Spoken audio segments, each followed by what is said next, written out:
Just 42 laps into the Food City 300 from Bristol Motor Speedway, and already a big crash, collecting four of who we thought could have been favorites for this race. Catch all of the action on NASCAR on NBC with the NBC Sports app. Get closer with alternate camera angles, driver stats, and track information. You wouldn't want to be too close to that 20 or the 00. You're just recently. Take another look at what happened. Yeah, so you see right here, Cole Custer's on the outside of the 5 of Matt Mills, and Matt just does not know he's there. And Steve, you heard me ask, do you make that move this early in the race? But you almost don't have a choice. Yeah. At Bristol, you got to go, and you have to assume that, the drivers know you're going to be there. That's a reasonable move to make at Bristol, and just has to do, honestly, Matt Mills just has to understand that somebody's on the outside of you. Well, a little bit of that, if you're the 00, I think the frustration is you're not the leader of the race. I think I can understand someone racing the leader to save a lap, but the leader has already put Matt Mills a lap down. I know he's still within a race. He's racing the 35 of Joey Gase. I'm not questioning that, but at some point you have to understand that you are no longer in the race for the win or the lead, and you have to give those guys space. But this is not going to be the first and only time we see that. We're going to see it tonight. We're going to see it tomorrow night. Look, we talked. Bristol, anything can happen. And we've talked about it over and over and over. Lap cars are going to influence this race. There's just no way they can. And we already saw it.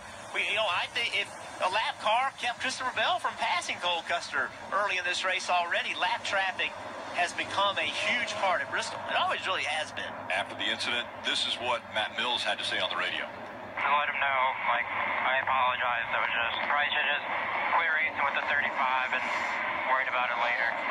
So I'm sorry. That's all my fault, I guess. You're fine. You're fine. Shake it off. You're okay. So Matt Mills feels really bad. Obviously, he feels terrible.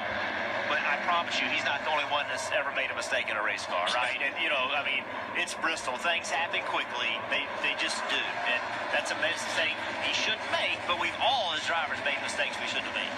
Dave.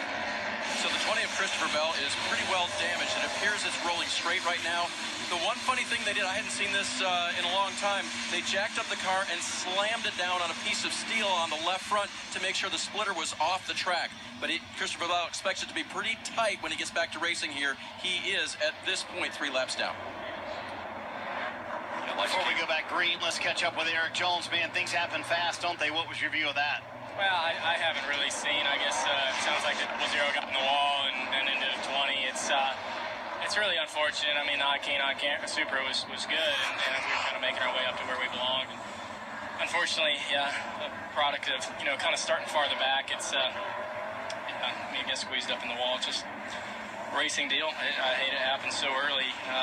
They got scattered on the track and didn't really have anywhere to go. So it's unfortunate. Like I said, we had a fast car and really nowhere to go when you get in that situation. So hate it and wish we could have ran all night, but is what it is. And that's the tough part. They knew the car they had. Parker mentioned it in practice. Eric Jones' day is done, though. And Rick, what did he say? That's what happens when you start back. He was only starting 16th.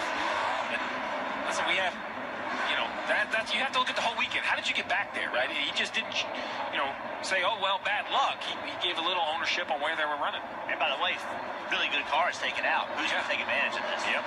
So much congestion here at the short track. Kyle Busch on the outside. Justin Allgaier on the inside.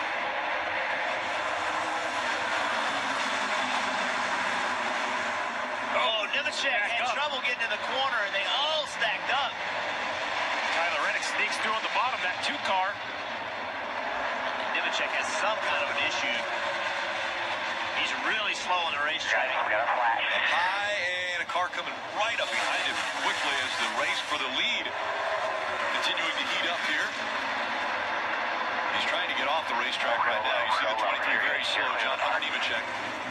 So disappointing. Oh, there he goes. And will he go all the way around? He saves it. A little contact there. Couldn't get onto pit road, though. C.J. McLaughlin got into the back of John Hunter Nemechek. Now he's going to go around. He's in front of the leaders. And the caution will come out. Let it roll. Let it roll.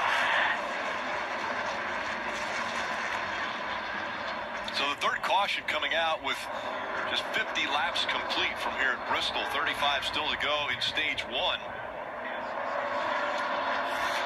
Right rear tire flat on the 23. Yeah, it looks like the right rear is down. You see right here, it goes up the racetrack sideways, out of control. The 39. Nice job not spinning the 23 out. Tyler Reddick gets by. And at this point, the 23 is just looking for a chance to get to the bottom. He finally gets that about a lap later. Couldn't get to pit road.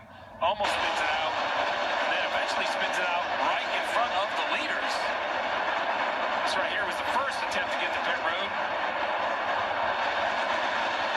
Then he goes down into the other end of the racetrack and spins out. And I was concerned just because this is one of those racetracks that cleans itself and then up the track they come again. Yeah, that little bump there by C.J. McLaughlin. And the sideways move, as you mentioned, right in front of Kyle Busch and Justin Allgaier. And the caution came out right then.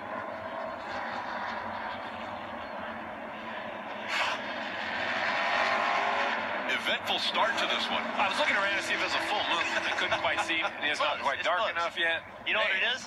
It's Bristol. It's Bristol. It's just Bristol. So another caution.